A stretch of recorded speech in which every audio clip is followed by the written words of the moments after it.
Family Switch Review. Jennifer Garner and Ed Helms hit the body swap genre with refreshingly amusing results.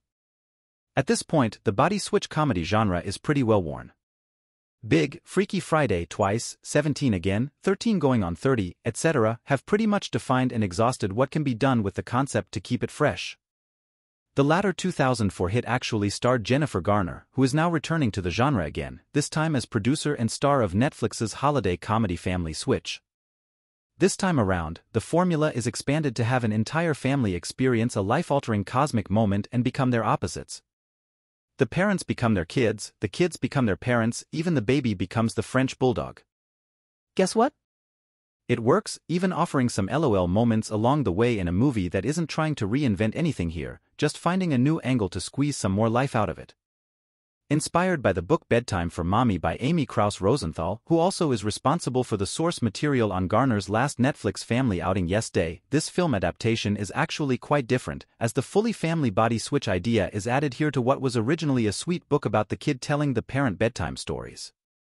Here, a game cast goes in for a lot of physical gags and challenging situations designed to demonstrate the chasm between the teens and their parents, with the ultimate goal, of course, to show it takes some drastic action to truly understand what each is going through, sort of a walk a mile in my shoes scenario.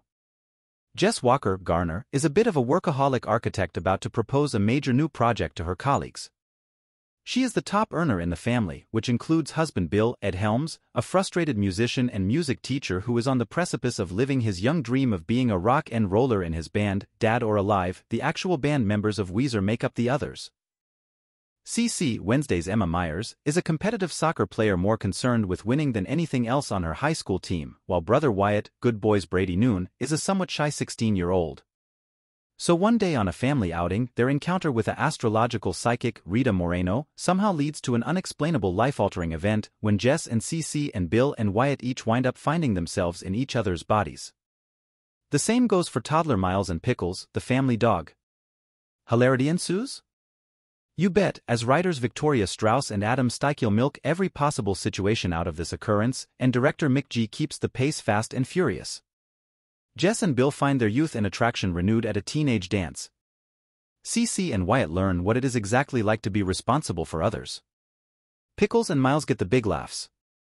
A game cast includes Garner and Helms appearing to have a blast, and the appealing Myers and Noon joining them in adopting the ideal physicality to pull this all off, but also the smarts not to let it sail over the top. And yes, it is all set at Christmas time. But despite the outward appearances of the holiday, this is not what I would call a Christmas movie at all, even if the ultimate gift exchanged is a new understanding and appreciation for each member of this tribe. Moreno is imposing and fine in her brief role, and the supporting cast, including German star Matthias Schweithofter, struggles to find much to do in one-dimensional roles.